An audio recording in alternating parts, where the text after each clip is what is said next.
And remember, I will be recording this class period. So, right, revisiting chemical symbols. I gave you a sheet of paper in Unit 1 that gave you the corners of a chemical symbol and what each number meant, but I left one out, one corner. One corner was blank. Today we're going to fill that in. But first, I just want to let you know that the mass number and the atomic number, we're not going to be looking at the mass number ever again in previous chemistry, pretty much. Bye-bye. We're never looking at the mass number again. And the atomic number, I mean, we'll reference it looking for an element, but you're really not going to look at the atomic number again either. You're only going to look at numbers and chemical symbols that are at the top right-hand corner from now on and the bottom right-hand corner. So let's define what each of these numbers mean, because they're the numbers we're going to be looking at the rest of the class. The top right-hand corner. What is that? If I see a number at the top corner on the right-hand side, it's the charge, right? So write that it's the ion charge. It can either be positive or negative. It's positive if you have a cation, which means you've lost electrons, and it's negative if you have an anion, which means you've gained electrons. These are ideas you have to hold on throughout the entire year. The bottom number. That's something you may be familiar with from another class. We really haven't talked about it this class because we've only looked at single elements. What's the bottom of right-hand corner number? Anybody know? If you have, for example, C6H12O6, do you know what this number means? The one that comes right after, at the bottom right-hand corner, yes. Yes, go ahead. So the amount of atoms or ions of that element. So we're going to write that down. It is actually the amount of atoms or ions of the element.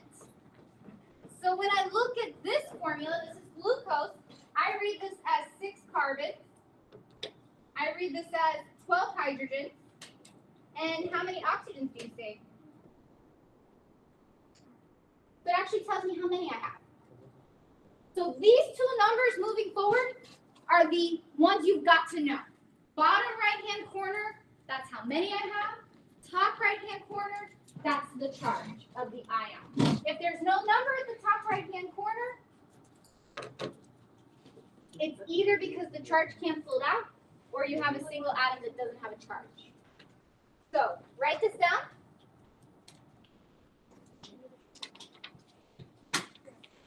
And we're about to get started.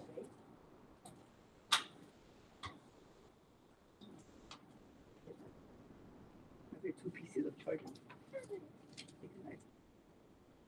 All right, so I gave you a periodic table. We wrote Unit 3 on it. If you didn't write Unit 3 on it, do so now. I'm going to ask you to not lose this periodic table so you can add some information to it as we go through the unit so that you just basically use one periodic table for what you need. If you need an additional periodic table, if you lose yours, or you find you want to break information up into multiple, you can always ask for another. But we're going to label this periodic table Unit 3, and we're going to fill in the first thing you need to know. Ionic charge. For specific elements on the periodic table, you have to memorize when they form an ion, what ion will they form? Do you remember what the ionic charge for group 1 is? Positive what?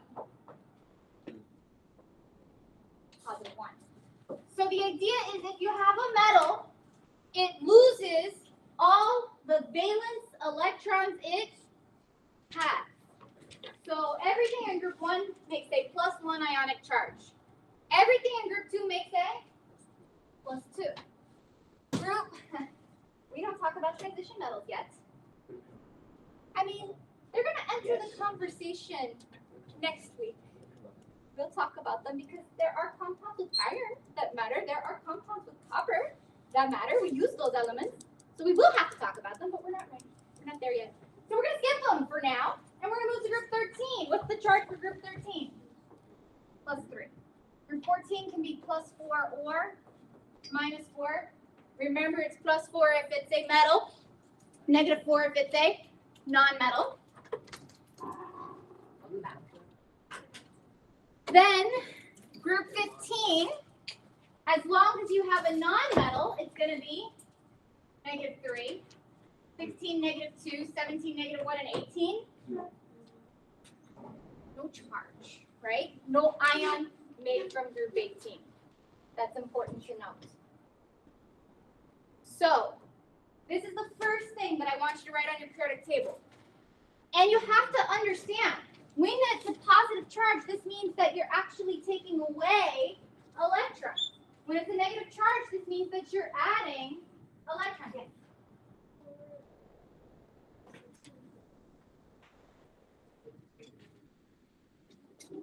You're gaining electrons, you're gaining.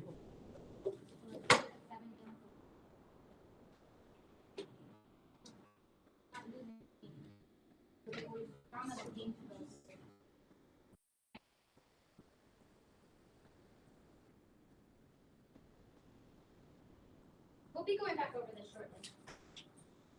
Okay, I will go over this shortly when we do electron dot symbols of ions. So the first question, this is quick, but I'm going to teach something through this. See if you remember, write your answers really quick. How many valence electrons do each of these elements have? This is pretty much where we ended the last unit, is where I told you when we did the last lesson, where we ended was where we were going to begin. To review, how many valence electrons are in each of the following elements? What are the valence electrons again? The outer And why do we care? reaction. They are the only ones that bond.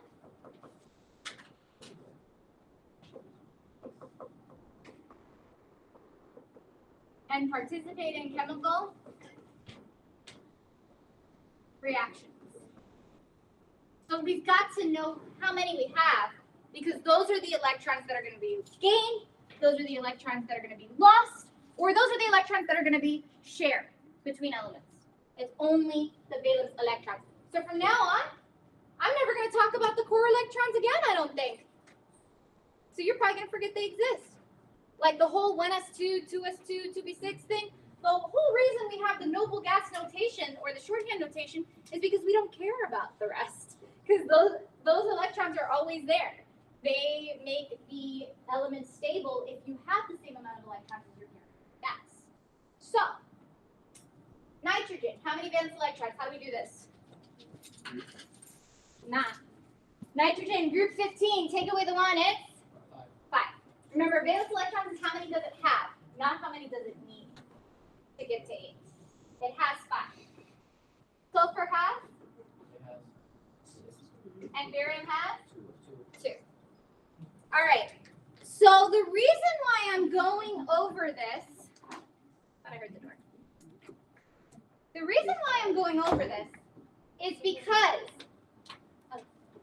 the first thing I'm going to teach with this unit is how to draw an electron dot structure. So has anybody ever heard of an electron dot structure before? Write the words electron dot structure. From now on in this class, and I think I've already said it before, but I'm going to say it again. Electrons can either be written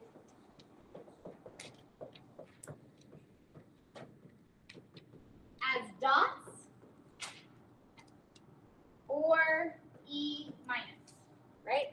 Said that before. We wrote them as dots in the Bohr models, and we write them as E minus in chemical equations. And so it's actually important to notice you use them as dots for dot structures and E minus for equations, just to be clear on when you would use which notation for electrons. So then what is a dot structure? I'm going to show it to you and then go back, and we're going to do the dot structures for each of these elements.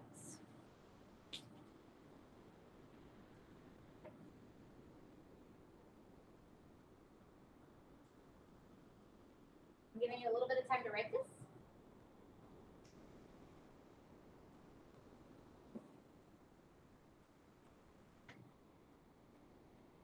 And I'm going to write dot structures only show valence electrons.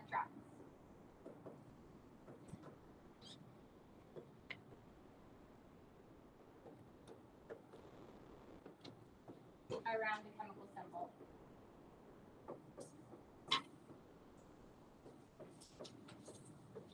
I'll give some more time.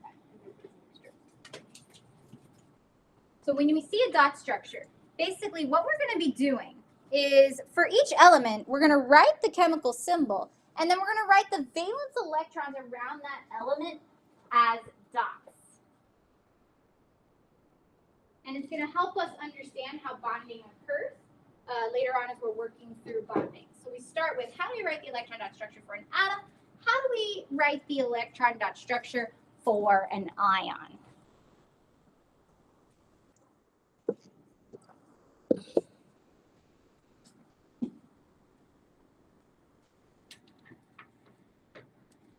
All right, I'm going to show you something, and then I'm going to go back to this slide, just to give you a quick look at what an electron dot structure is. Once you see it, if you've taken physical science before, you may recognize it.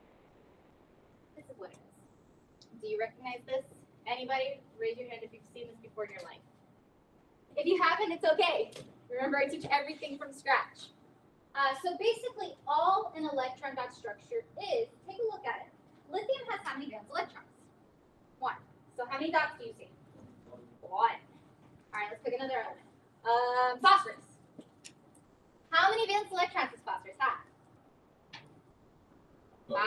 How many dots do you see around phosphorus? 5. So all an electron dot structure is the chemical symbol with the electrons, valence electrons only, written around the chemical symbol as dots. So now I'm going to go back to what I was teaching. This is what it looks like. It's this, and then you have to imagine that there's 4 corners, and up to 2 electrons can fit on each. Up to 2 electrons can fit on each side. Just like orbitals. You put 1 electron on each side first before you put 2 on any side. Just like orbitals. Because electrons repel each other. So after writing just this idea down, let's do the electron dot structure for nitrogen, sulfur, and barium. These 3 examples that we started with. How would we write the electron dot structure for nitrogen? Write the chemical symbol. How many valence electrons? 5. Does it matter where you start? No. You just put 1 on each side. So 1, 2, 3, 4. I usually just go clockwise. Start at the top and go clockwise, but it technically doesn't matter. And then you can put the 5th electron on any side you like. I'm just gonna just do it like this. But you could put the 5th electron on the bottom, the left, the right, doesn't matter. As long as you have 5 electrons around nitrogen, 1 electron on each side first, it's right. That's the electron dot symbol for nitrogen. Sulfur, how many electrons? 6. Doesn't matter where I place the last 2. I can only put a max of 2 on any side. As long as you put them on 2 different sides, it's fine. But if you want to illustrate that electrons repel each other, you may want to place them far away. But you could put them on any 2 of the 4 sides and it's correct. What about barium? 2. So how many dots? And the best way to do it would either be put 1 on the top, 1 on the bottom, or put 1 on the left, 1 on the right. Either is fine. So write down these examples. This is for the 3 that we did for the valence electrons. You'll have a few more in a moment.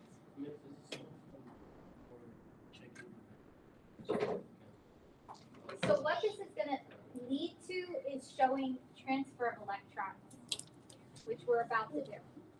Let's say I want to do this type of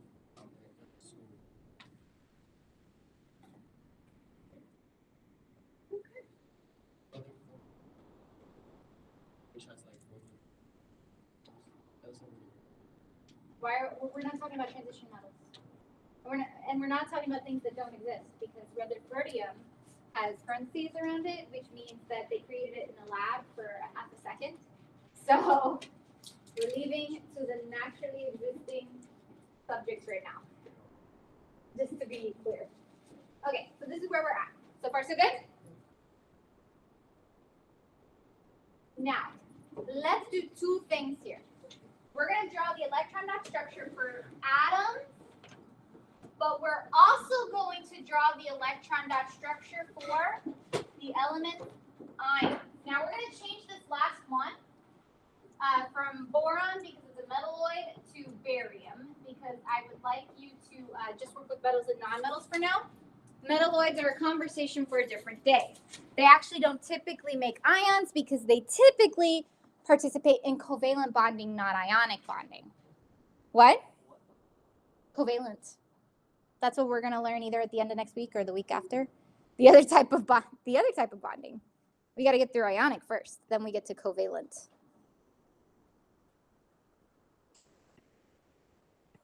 In Nearpod, I'm going to move forward when we get to a question for you to answer, which should be after this slide.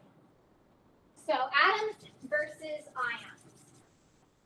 When I say ion, that means I want the electron dot structure for the element that has gained electrons or lost electrons. So what I mean here is called the oxygen ion, but the actual, and this I'm going to teach you in the next lesson, but I'm just going to say it in advance, it can be called oxide. You're going to probably see it like this in your homework. For non-metal ions, we change the ending to IDE. Don't stress out about it. It's oxygen. Bismuth. I want to write also for bismuth ion. And barium, I also want to write the electron dot structure for barium ion. So we're going to do the atoms, which I've already taught you.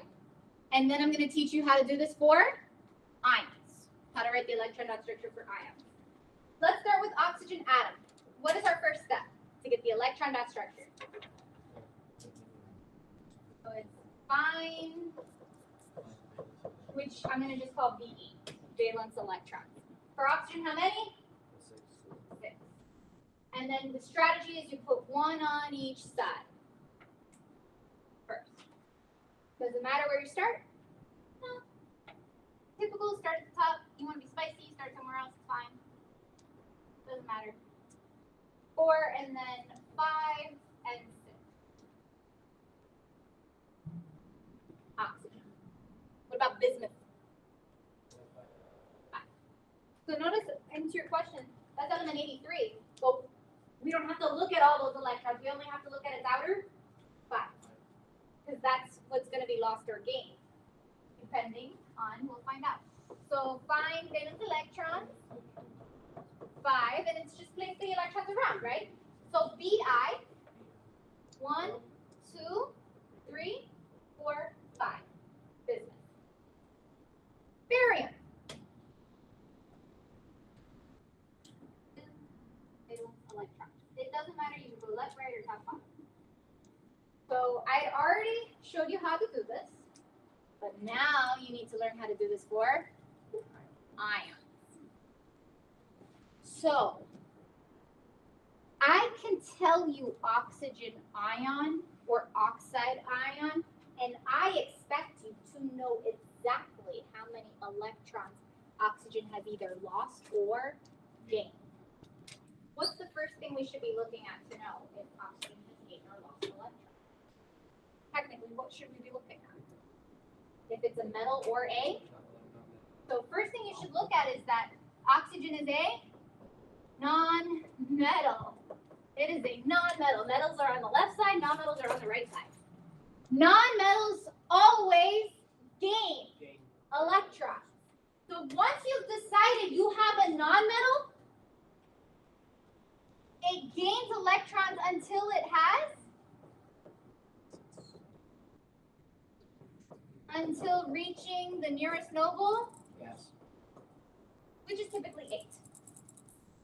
Nearest noble gas.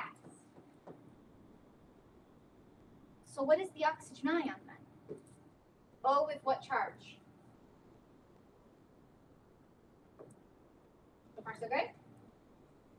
So now how do I write the dot structure for O minus 2? First start by writing the 6 electrons oxygen has, right? So you already had that here. So I'm just going to write what we had before. Then what do you have to do now?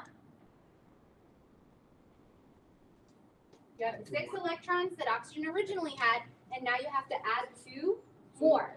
Now I'm going to tell you what Cambridge does. This is the pre-ACE pass, so you're not getting an exam at the end of the year. But Cambridge would illustrate the additional electrons with either a different color or a different shape, actually. And they have a fancy name for this. It's called a dot cross structure, but it's the same thing that I'm showing you. And so you can write in pencil. I don't mind if you just add the 2 electrons. I'll know what you're talking about, but I'm just showing you. The additional 2 electrons would be written either in a different color or with a different shape. And basically what this illustrates is these 2 electrons, they were added electrons. They weren't oxygen's original electrons. Oxygen got these from somewhere to make the 2 minus charge. Does that make sense? Wait a second. So does that mean, think about it, a nonmetal gains electrons until it reaches its nearest double gap. So if I were to do a dot structure for a nonmetal, would it have 8 around it like every time?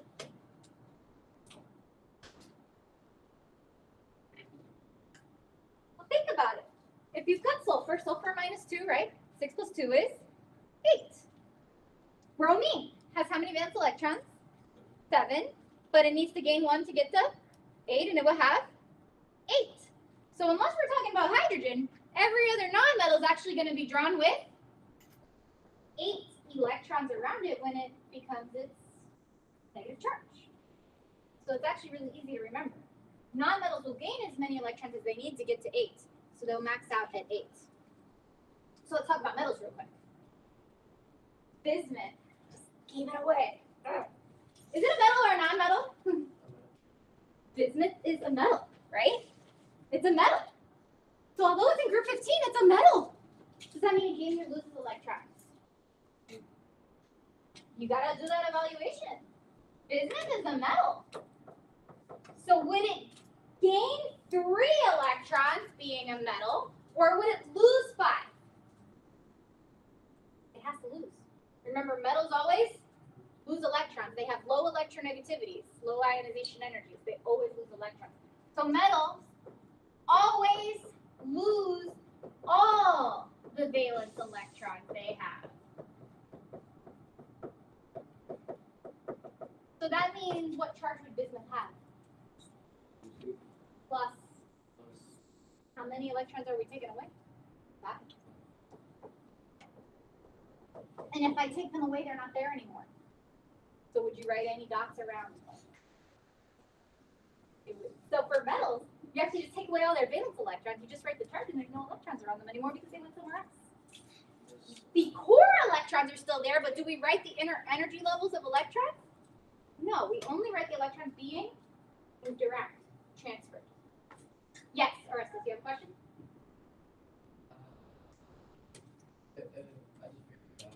Okay. Barium. Let's do this last one, and then you'll have a question when you come back on your pod, when you come back from lunch. Barium. What's our first thing we should check out? So barium, is it a metal or a non-metal? Metal. So will it gain 6 or lose 2 electrons? Lose 2. So you write it as barium with a plus 2. That's it. So we are about to go to lunch. I do have a question to put up on Nearpod. You can answer it now. You've got the time. On Nearpod, you should be writing the electron dot structure for the phosphorus ion. Write this on your Nearpod before you leave for lunch, and then we'll continue when we come back. So I want the phosphorus ion. Answer on Nearpod. You two can answer together.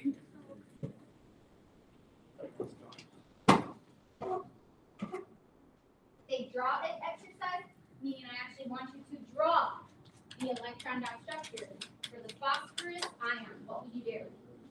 Check if phosphorus is a metal or a non-metal, and then do the appropriate response from there.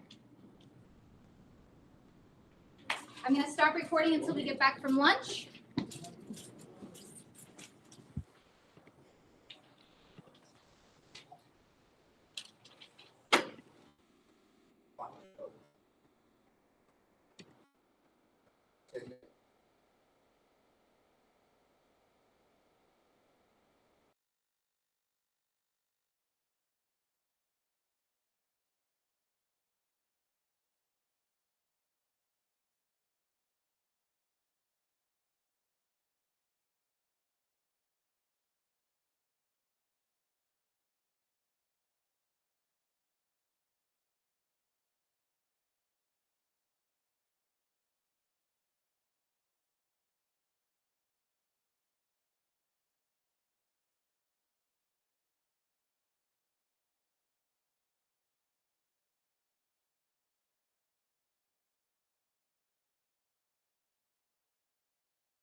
I need to unmute the mic so that I can keep recording. All right, so we are going to resume. I'll leave this up for about 20 more seconds if you needed to rewrite this down. I had written it in very small writing earlier, but I wanted to make sure it's absolutely clear. The way you know if an element's losing or gaining electrons is you look at the type of element you have. If it's a metal, it loses all the valence electrons it has. If it's a non-metal, it gains electrons until it gets to 8. Now, metalloids are out of the discussion right now. We're not talking about them. And one of the reasons is they actually don't typically form ions. They typically form a different type of compound. So just leave them out of the conversation and leave it at metals and non-metals for now. I'll bring them up when needed. All right, I still see some writing, so I'm going to hold for a little bit. So the next thing that I'm going to show you is how to write an equation form that an element is losing electrons or if an element is gaining electrons. That's the next thing we're going to look at.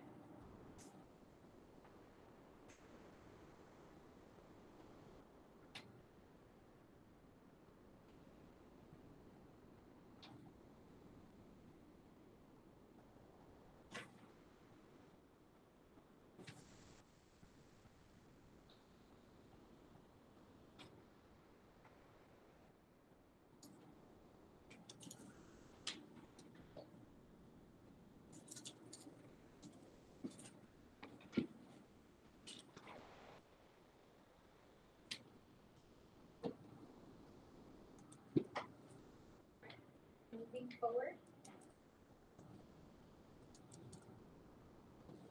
So this is what we're going to look at next. And you need to write this down, at least the equation and the title. Please pardon this interruption. At this time, any student taking English language paper 1 retakes, you need to report to the office to drop off your stuff. Testing will begin at 11:30. Again, any student taking AS level English retakes, need to report now. Thank you. Alrighty. So write down this equation. What we're going to go over is how to write in an equation form, how both a cation forms and an anion forms. And so when you are writing the equation for how a cation forms or an anion, you're going to start on the left-hand side by writing the electron dot.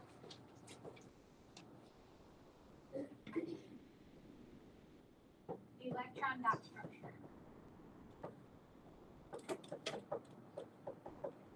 For the atom, before it's gained or lost electrons. And then you have to show what happens. In the case of magnesium, magnesium is a metal, so it's going to lose its 2 electrons. And so you write an arrow saying that it loses its valence electrons. And then you write a 2+ charge because the electrons are gone. And now this is how electrons can be written in equation form. How electrons are written in equations. You could also write it as ... like 2 electrons have been removed on the side. Magnesium 2++, ... But the formal way is to write 2e minus to say that 2 electrons have been removed from the element and they went somewhere else. So basically what's being communicated here is that for magnesium it loses 2 electrons. So you start with magnesium with its valence electrons, you remove the 2 electrons and you place them on the side. That's what's being communicated here. So you're separating the electrons from the atom.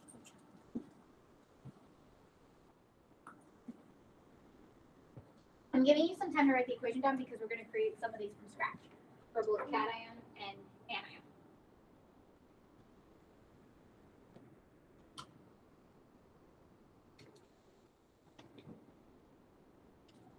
These few slides are not on Nearpod, so you'll notice I'm not moving forward yet. I'll let you know when we're moving forward on Nearpod.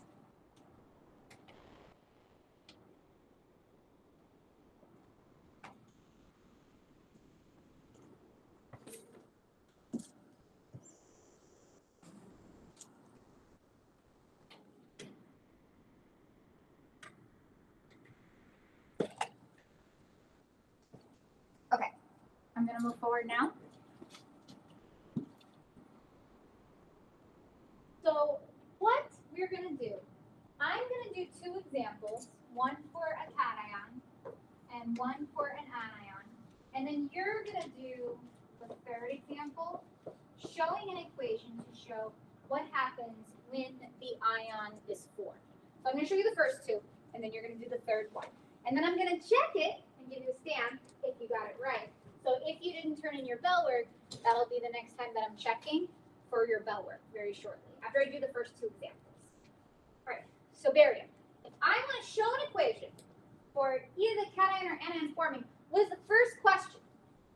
What do I have to start by knowing? Okay, so I should figure out the number of valence electrons, right? Valence electrons, how many for barium? 2.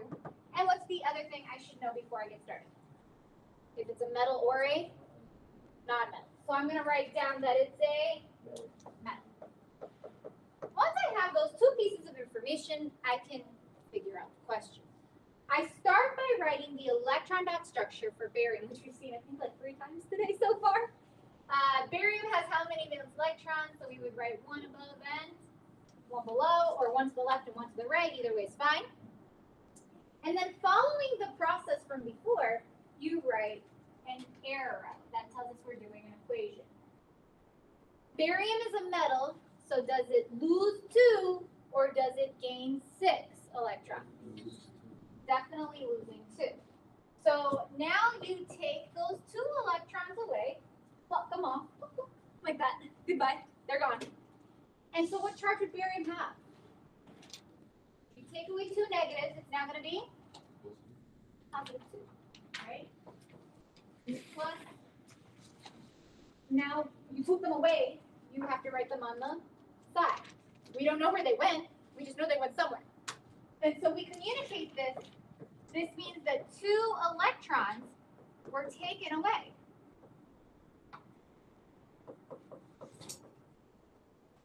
You could also write 2 dots there if you wanted. The 2 dots have to be written on the side. The 2 electrons are taken away from barium.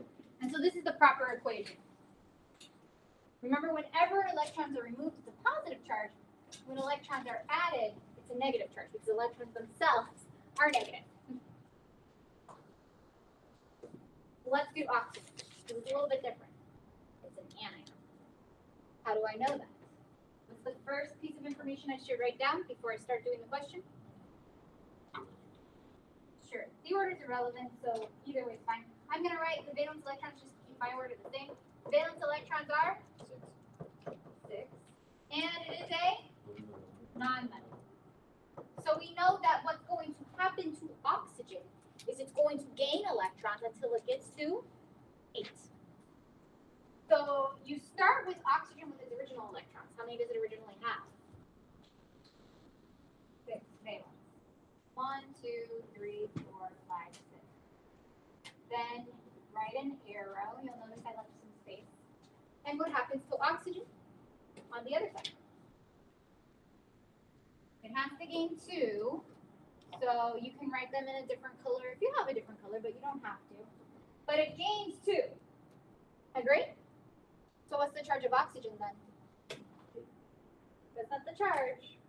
That's the amount of valence electrons now. But what's the charge of oxygen? -2. And which side of the equation do you think I should add 2 electrons to? There were 6 electrons here. There's 8 electrons here. Because I'm adding electrons in, right? So the way you're supposed to write it is like this, showing that 2 electrons are going into oxygen to become this. So the total amount is the same on both sides. So oxygen gained electrons from somewhere. Thinking about the future. What's this? Makes sense. If barium has 2 electrons that it's going to give away, and oxygen wants to gain 2 electrons, is it possible that barium could give away 2 electrons to oxygen? Absolutely. So would certain types of elements make ionic compounds? That's where we're going to go. Yeah. Somebody else asked to get water first. Do you want to get water? You should be quick. He'll go first and then when he comes back. It's your turn now. Answer this on your paper. You've got aluminum. You must make the decision for how many valence electrons it has and whether it gains or loses electrons. I'm going to give you a few minutes to work this out. When you have the answer, raise your hand within the next 2 to 3 minutes, and I will check your work.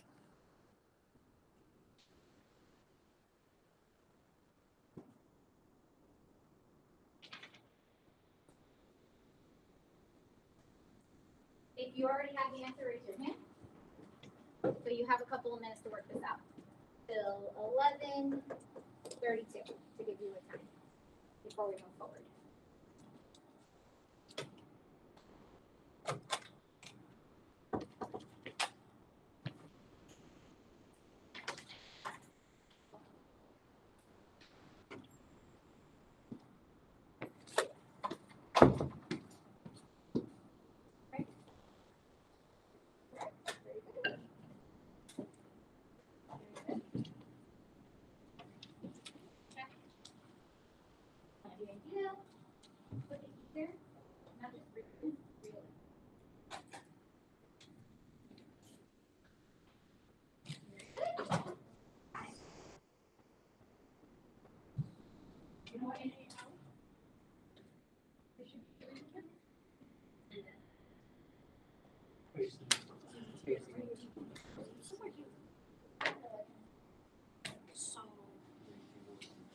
Yes, ready for me to check this?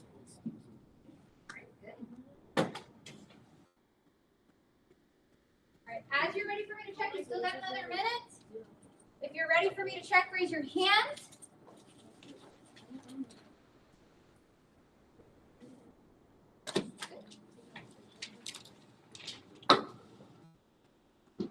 Yours is good? Oh, there you go.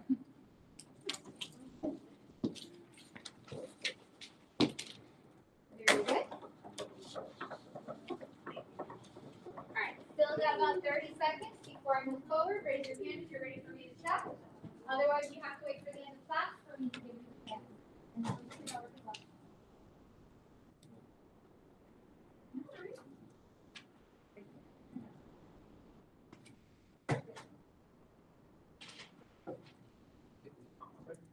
Alright, checking for raised hands before we go back to the front.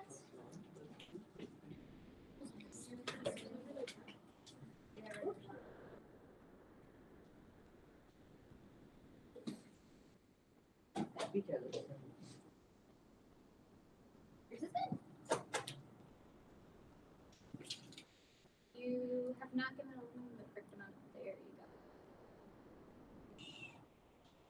Put the arrow here and the plus here.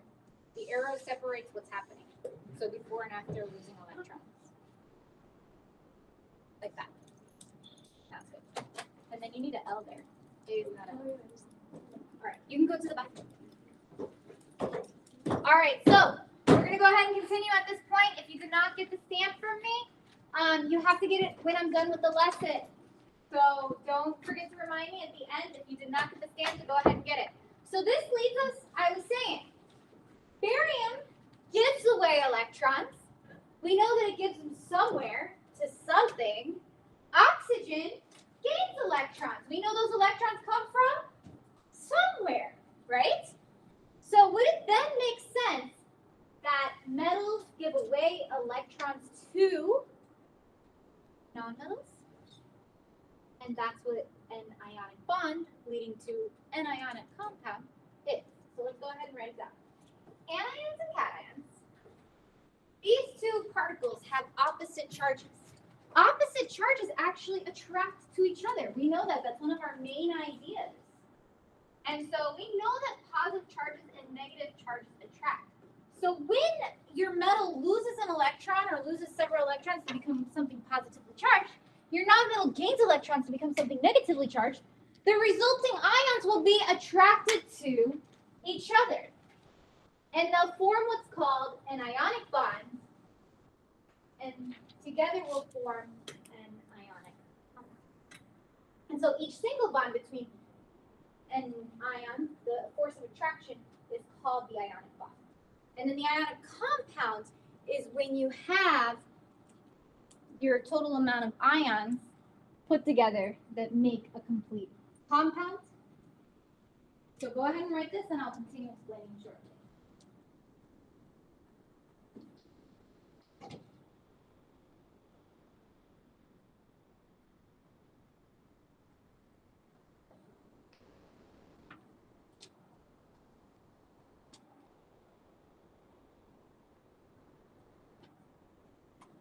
Electrostatic is fancy words for positives and negatives attract.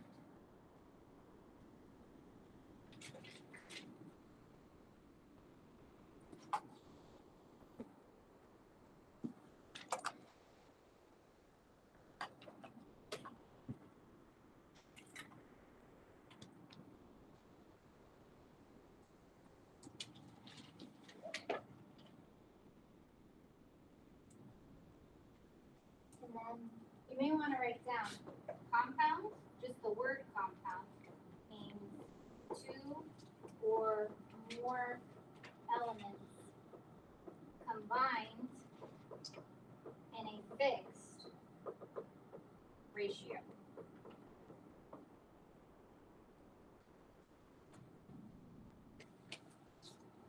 Meaning you always have the same amount in the compound, like water, H2O1. 2 hydrogens always for 1 oxygen.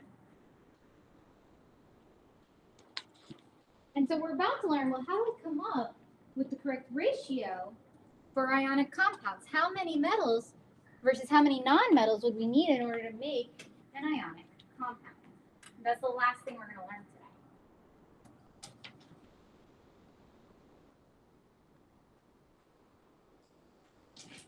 Our main goal of the day is actually, and I'm ready to tell you what the main goal is. For any metal and nonmetal that's in groups 1, 2, and 13 through 17.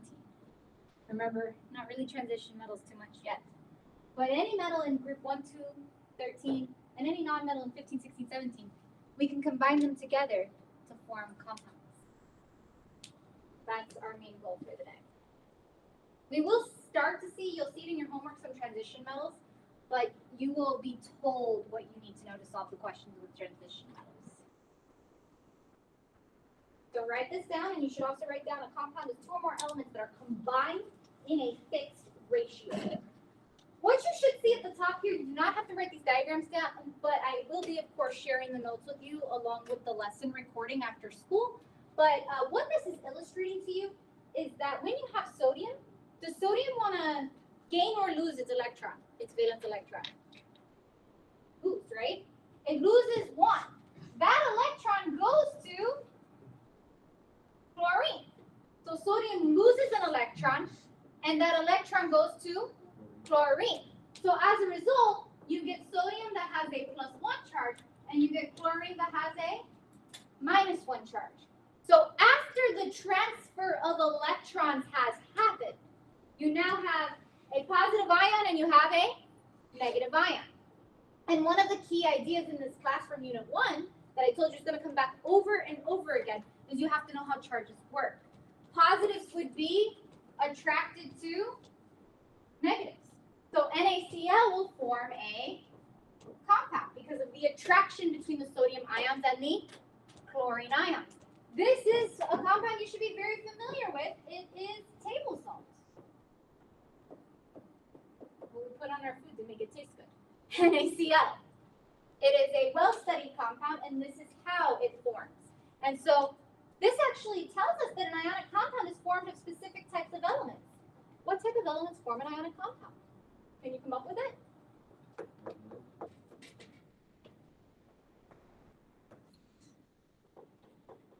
Typically, I'm going to write typically because at some point we will see exceptions, but typically it's going to be formed of metal and non-metal. Typically metal and non-metal. Why? Because the metal is going to be giving away the electron, and the non-metal is going to be gaining the electron. So this is actually where we're going to start next class lesson. But you may want to write it down now, just so you have the idea. Ionic compounds are formed of metals and non-metals. Because the metals are giving away the electrons and the non-metals are gaining the electrons. We've discussed how many electrons are given and received. We still have a couple of things to go over. Notice how I don't write any charges in my final compound for NaCl. Why don't I? And nobody does. For NaCl, why are there no charges written? Even though Na has a +1 charge and chlorine has a -1 charge. The charges cancel. They do, because 1 minus 1 is 0. Just keep that in mind for what we're about to do. I'm leaving this up a little bit longer, about 20 more seconds, then we're moving forward.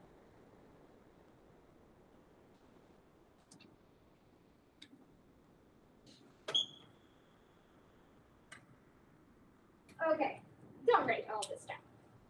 However, I am going to show you a couple of examples of how a compound forms. What's being shown to you here? What does this look like? What is this? What is this? What is this? Go ahead. It's a full Bohr model. Do we have to write full Bohr models anymore? No. So this could be better depicted. Instead of using a full Bohr model, we could write with the electron dot structure what's going on. So you're going to see me do that at the bottom. How many valence electrons does magnesium have? 2. It has 2 to give away, right? And the question asks, how does a compound form, or it says, how does a compound form between magnesium and fluorine?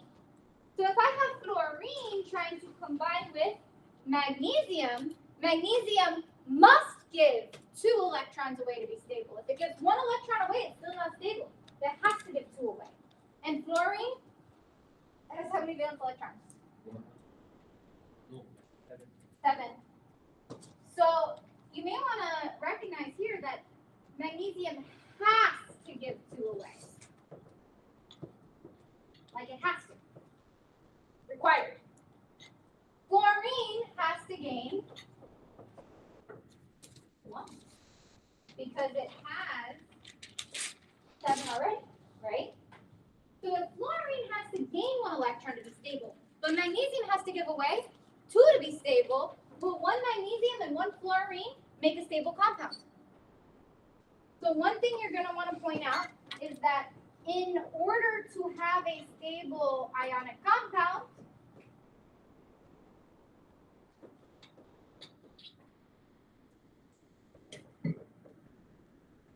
both elements must be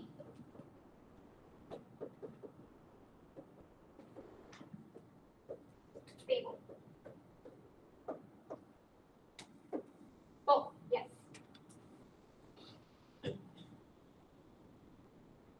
So some include like free radicals. Have you ever heard of free radicals before? Free radicals are part of the reason the ozone layer was being destroyed from chemicals that would make these free radical compounds. Free radicals also can cause cancer in the body. So that's what an unstable compound would look like. Having a lone valence electron that doesn't have a pair, that's not stable, is actually very dangerous.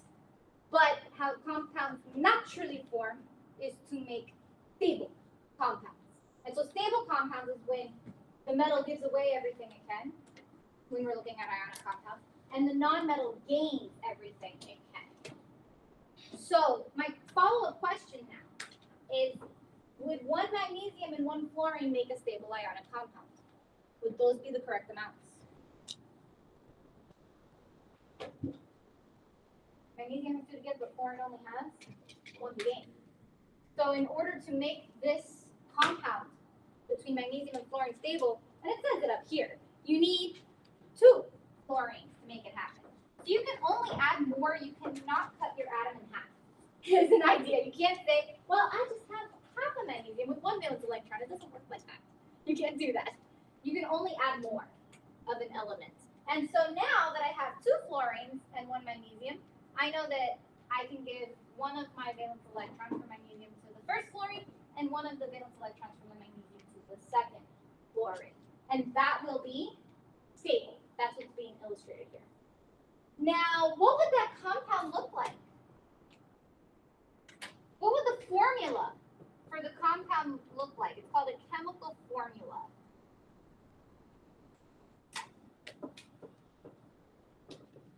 How many magnesiums do you need for the stable compound? 1. How many magnesium atoms? 1. How many fluorine atoms do you need for the stable compound? 2. So the chemical formula for this would be MgF 2. 1 magnesium for 2 fluorines.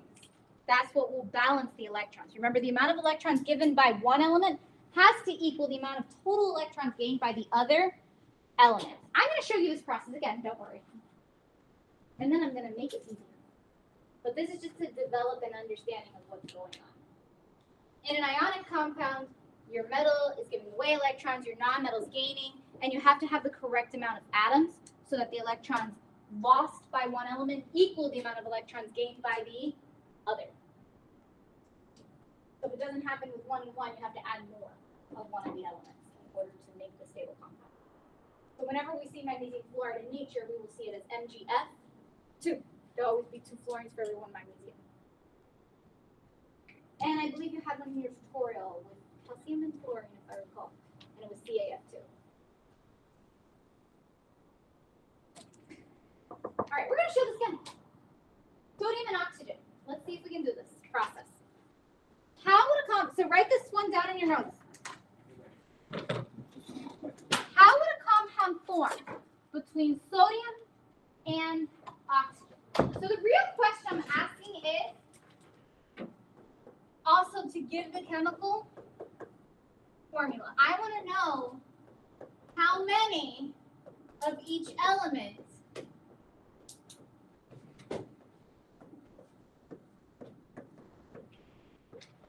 are needed to make the stable compound. Remember, a compound won't be stable unless both elements that make that compound are stable. That's the idea here. So we're going to do sodium and oxygen. If you think you have kind of the idea from what I had just shown, you can work ahead of me. I'm going to pause a little while to give you time to write the question, and then I'm going to go ahead and solve it.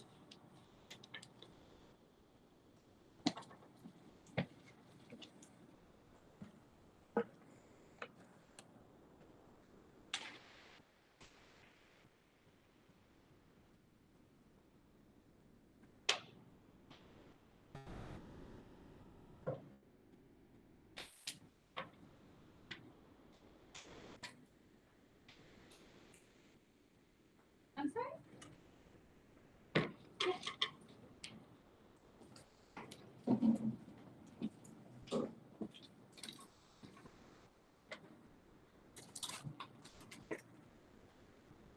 There you go. Okay, so first off, let's write sodium's electron dot structure. The whole purpose of writing the electron dot structure is so we don't have to write full Bohr models. So we're just looking at the electrons that are moving around. How many valence electrons does sodium have? Go ahead. 1.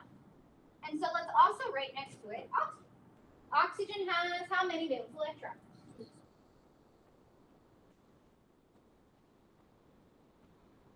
Like this, right? 1. So, how many of each element do we need in order to make the compound stable? That's right. And why? We know that sodium, each sodium can only give 1 away, right? Each sodium gives 1 away. Oxygen must gain 2, or it won't be stable. So whatever you have less of, you need to add more of it, right? So if this can only give away 1, this needs to gain 2, you need to add another sodium in order to make this happen. Does that idea make sense? So then the actual formula here would be Na2O. That's what will stabilize the compound, because the amount of electrons in total that are lost by one element are gained in total by the other. Now, do you actually have to show this process every time you make an ionic compound? Absolutely not, and I'm going to make this simpler. The whole reason I teach this is to show you the idea of what's going on, so that when I teach you the shortcut, I know you may forget this, but at least I've went over it with you, so you have an idea that metal always loses its valence electrons and the non-metal always gains. But we will go over a shortcut to make it easier and less work for you. But you should have this written down so you have an idea of how these amounts come about.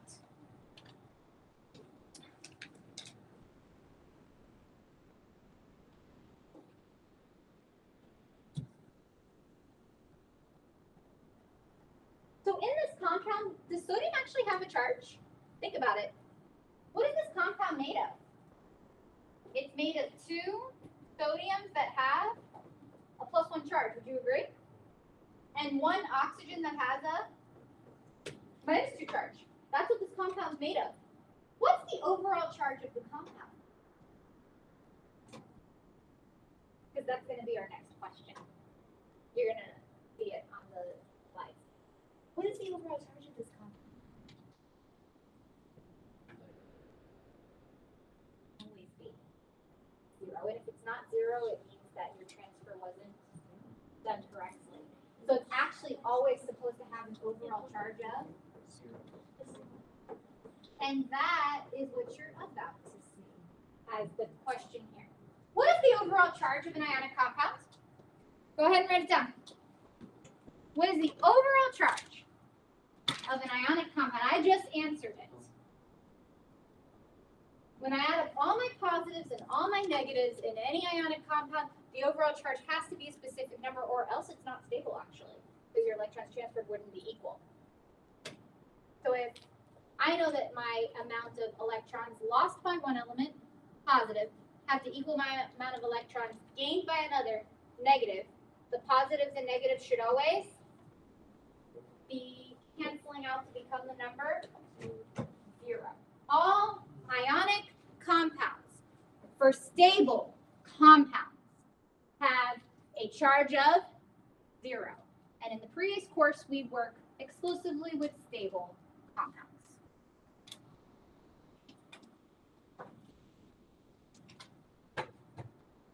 I'm giving you a handout. This handout is to make creating ionic compounds a lot simpler. I'm going to explain it shortly. Instead of having to write out all of the electron dot structures, showing all the electrons transferred, there's an easier way that we, and by we I mean like everybody that I ever know who studies chemistry uses this method to create ionic compounds.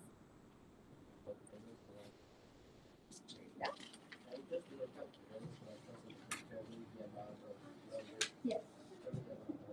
Just the charges today. There will be more to add throughout the classes. Okay. When we get to name it.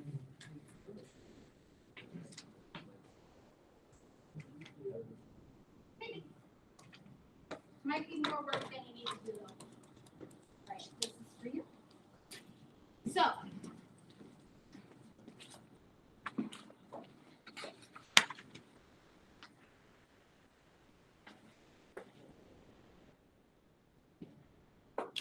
the crisscross method for creating ionic compounds. Yep, crisscross applesauce kind of deal. Instead of having to write the electron dot structure showing the electron transfer, you can do the following. On your paper, you should write step 1. For each element that you are asked for, write the ions. You're going to find the ionic charge where for each element. If I just tell you magnesium, I want a compound between magnesium and bromine. Where am I going to find the charge? The periodic table. Then you cross the charges of one element to become the amount of the other element. That's why we say crisscross. There's a couple of things you have to be careful about. The first one, the numbers at the bottom, these are amounts. Can amounts be negative? Can I say I have a -2 amount of lithium? Like saying I have -2 people in this class. You're like, so you're imagining things, right? hallucinating. Amounts must be positive. If we have a physical amount of something, it has to be a positive value. So you should write this down because it is a mistake that I see students make all the time because you're not thinking about it. Amounts must be positive. So when you crisscross the charges to become the amounts, you always cross to make a positive amount in the bottom. The other thing, if you use this method blindly, you just like, I don't want to memorize what's going on. I just want to crisscross. And that's how I'm going to solve every question. I'm not thinking about electron transfer. I don't care. I'm just going to do the easiest thing I possibly can. Here's the deal. You may come up with this following situation. What if you had aluminum, which is +3, and nitrogen, which is -3? What would be the correct ionic compound for the combination of aluminum and nitrogen? So I'm going to write down ionic compounds must, and you saw this in the tutorial, must have the simplest whole number ratio. What does that mean? If I see aluminum and nitrogen and I just went crisscross and I got Al3N3, is that the simplest ratio of aluminum to nitrogen? Can I simplify this? Is there a number in common that I can divide 3 and 3 by? So you would have to divide them both by 3, and your answer here would be ALN. So another way of saying this is if you can simplify, you don't have a choice. You must. Not a choice. If you can simplify, you must simplify for ionic compounds. You have to give the simplest whole number ratio. So when using the crisscross method, make sure that when you cross the charges to become the amounts, that amounts are always positive. And then second, that if you can simplify, then you must simplify. Yes, welcome back. I'm going to give you a little bit of time to write those notes on the paper. This is going to help you as we do some practice questions. But this is going to make creating ionic compound formulas, which is our main goal of today, much easier than writing everything out. Once you get the hang of it, hopefully it is simple to do. I'm giving a little bit of time for you to finish writing the little notes I scratched, and then we'll do some practice questions, and then we'll have the final thing for you to do on your part, and I'll give out the homework. You are going to do a time to climb today, and there will be an opportunity for some gain points. Didn't have it in the book. Yep.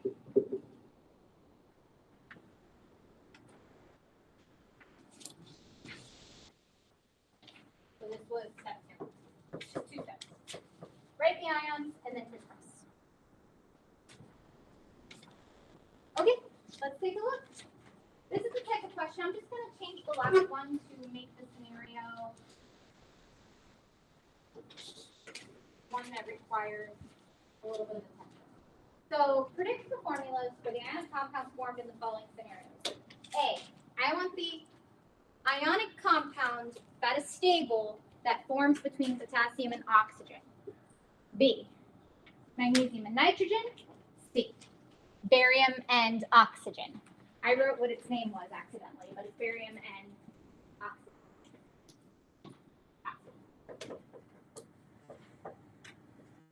You'll learn naming next class, which is next week. Because we're almost at the weekend. You have a 3-day weekend, just in case you didn't already know that. Then after this, we're going to do time to climb, like I said, after we go through these 3 examples, and I'll be passing out your homework. This is the main goal of the day, main objective. You need to be able to create compounds from any elements on the periodic table in the sections we went over. So, potassium and oxygen. What's the first step? Yes, let's use the shortcut method. What's the first step? Not even. Find the charge. Potassium has what charge? +1. Oxygen has what charge? -2. It turns out that you can always balance the charges by taking the charge of one element and making it the amount of the other. If you crisscross, you'll always balance the charges out to become 0. That's the idea behind it. So you take the 2, bring it down there. You take the 1, bring it down there. And what's your proper formula for K and O? Okay. 2O K2O1 or K2O. Do you have to write 1 as an amount? You never have to write 1. And on a quizzes, like, they won't show you a 1 there. Just the fact that it said oxygen means there must be 1 of them. So it's implied. All right, are we okay with this first example? Second example, magnesium and nitrogen. Mg has what charge? +2. Nitrogen, what charge? -3.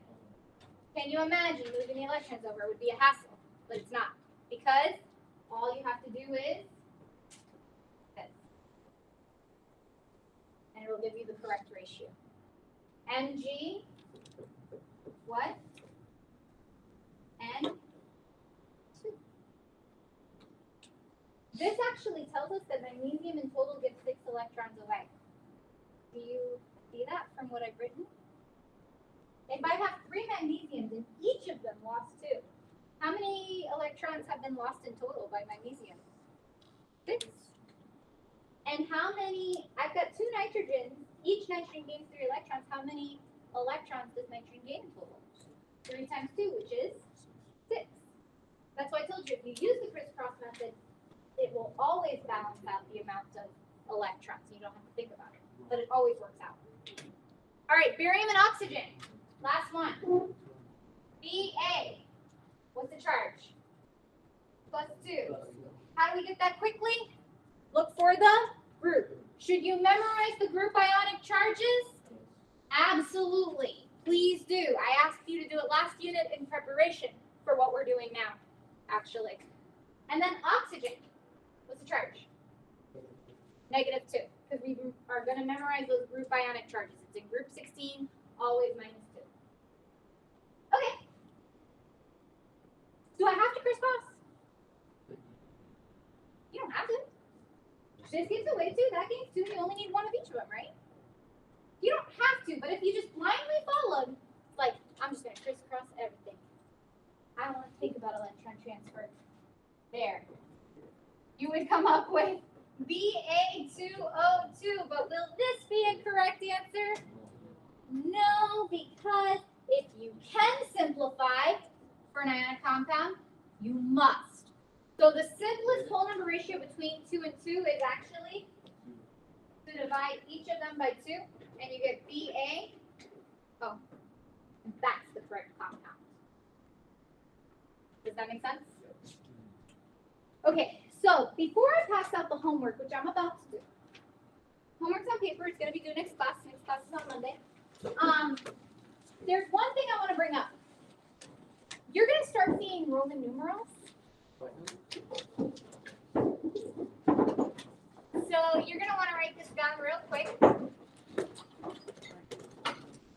For today, you just need to know Roman numerals 1 through 4. In the whole class, you need to know 1 through like 7. So don't stress out too much.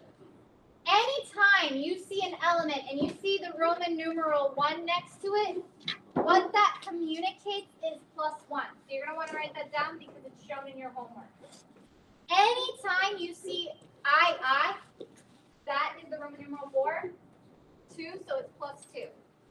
Anytime you see I, that is +3. And then for today, like I said, we're only going up to 4, so +4 is IV. Roman numerals are only used, just to give you a heads up, for transition metals. I haven't said anything else about transition metals. But if a transition metal enters the picture, you're going to see a Roman numeral. And you're going to be told what the charge is with that Roman numeral. That's what's going to help you figure out your compound. Now, we have an exercise on Nearpod before we go. So make sure you are logged back into Nearpod. If you had logged out, this is a time to climb exercise. So some quick questions.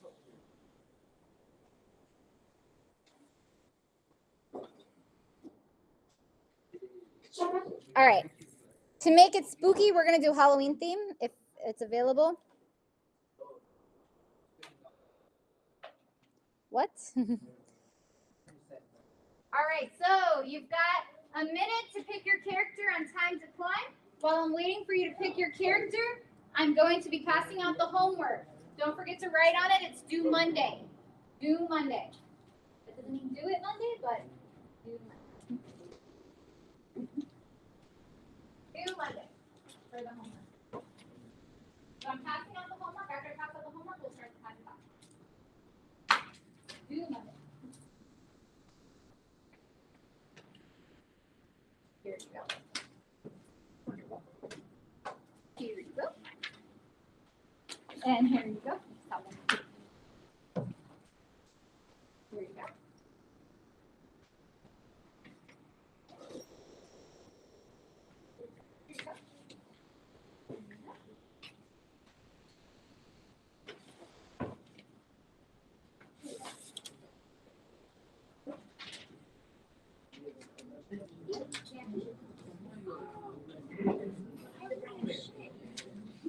I literally just wrote it down on the board. The charge.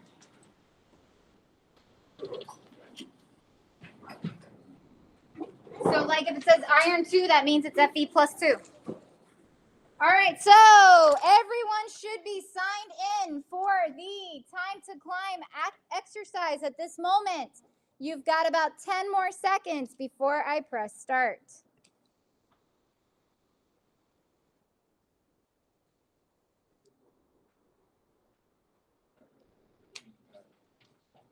All right, I am pressing start now. Quick questions to end class today. First one, when nitrogen is in an ionic compound, what is the charge that nitrogen will have?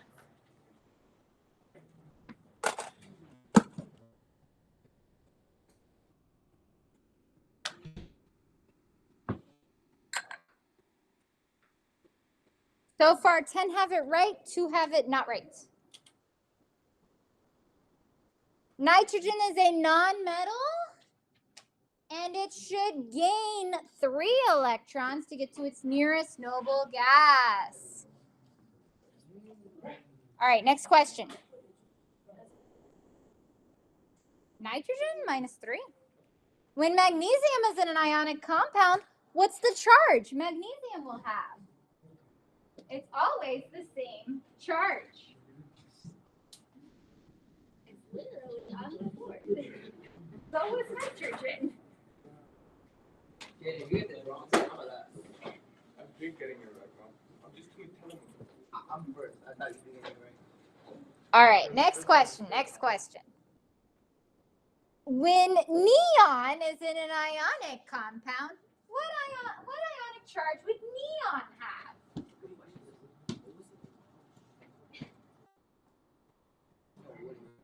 Are you going to get got by this one, or did you catch it? Ooh, you know what happened here. I'm still first. Did you catch that it was a noble gas and shouldn't make a compound? All right, what about when iron is in an ionic compound? Like, Miss Lee, you didn't talk about transition metals. That's exactly why I'm asking this question. When iron is in an ionic compound, what charge would it have? Do we have enough information to know that right now? So what do you think the right answer is? -5, I think. -5. Yeah. Good luck with that.